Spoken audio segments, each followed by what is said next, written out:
a sweet garden spot in my memory. 'Tis the place I was born and reared.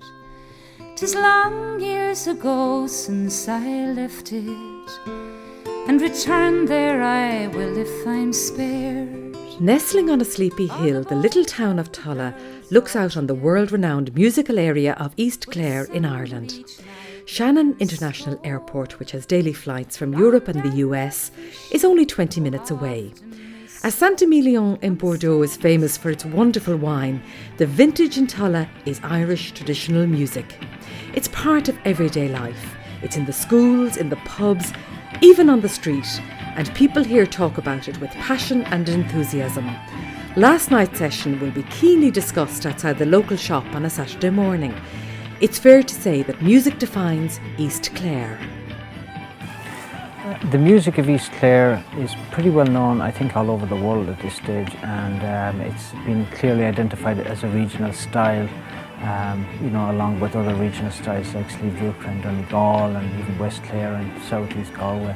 And of course, with all regional styles, there's overlap, things are absolutely distinct, but you'd have to say that in East Clare there's a kind of a critical mass of music and a sufficient amount of musicians and a commonality of approach that identifies it as something unique.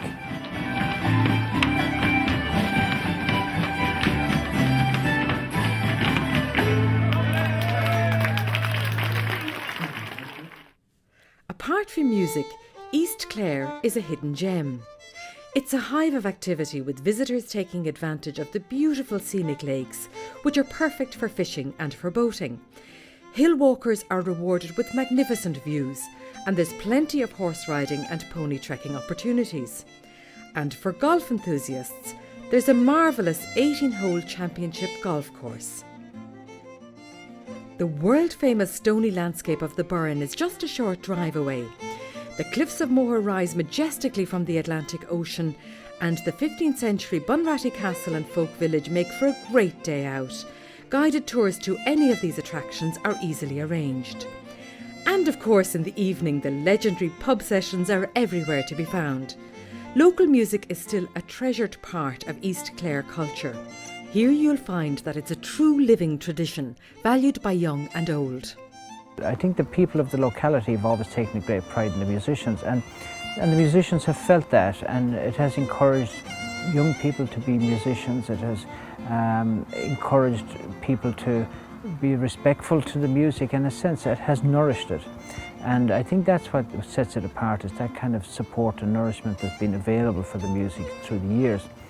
And there are a number of things that have helped it prosper over the years. I think there's been in the region, in the locality around Tulla and Fecal and all of East Clare and up into Killaneen and all that part of Clare, where there's been a great love of music, and I mean not just love among the musicians but among the general public.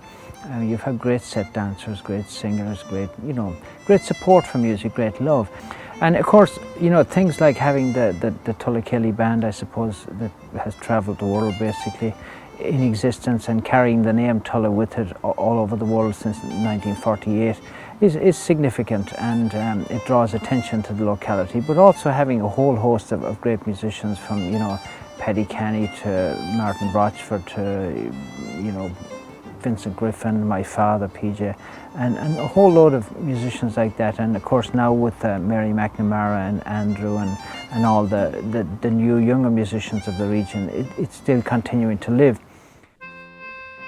Because of the abundance of amenities and activities available in East Clare, a host of different types of accommodation is available. There are numerous self-catering options to choose from. There's also a variety of award-winning hotels and hostels throughout the area. And if you'd like to enjoy the experience of staying with a local family, there are excellent bed and breakfast options available. Whether you're travelling alone, as a couple, or with a small or large group, we'll be very happy to help you arrange your accommodation. To help visitors fully experience the rich musical traditions of East Clare, the Tulla Gaoithe Cultural Committee has established the Tulla Gaoithe Cultural Centre, cnoc. The centre is being developed on the site of the Convent of Mercy, which has been donated by the Sisters to Comhaltas Ceoltóirí Éireann. From June 2013, the centre will provide week-long workshops in music, song and dance and offer exchange programmes, all of which can be tailor-made to suit your requirements. But I suppose it's fair to say that the kind of cultural context, that spawned this music and that kept it alive and stuff has changed quite a lot over the years, and the way of living in the countryside has changed, farming has changed, the way of life has changed. And so the context and the environment that kind of created this particular type of music, that isn't as clear and easy to see as it once was. So the idea of Tulla Comhaltas having a cultural centre, one called cnoc, I think is a very welcome idea, because perhaps the history, the context, the social environment, the musicians, how they played, why they played the way they played, having a good catalogue and source of information to shows all the various musicians who've been part of this tradition for so long. I think that would be an incredible resource for, the musicians of the locality, first of all the young musicians who are moving forward, so they can understand what this kind of thing is, what the music of East Clare really is.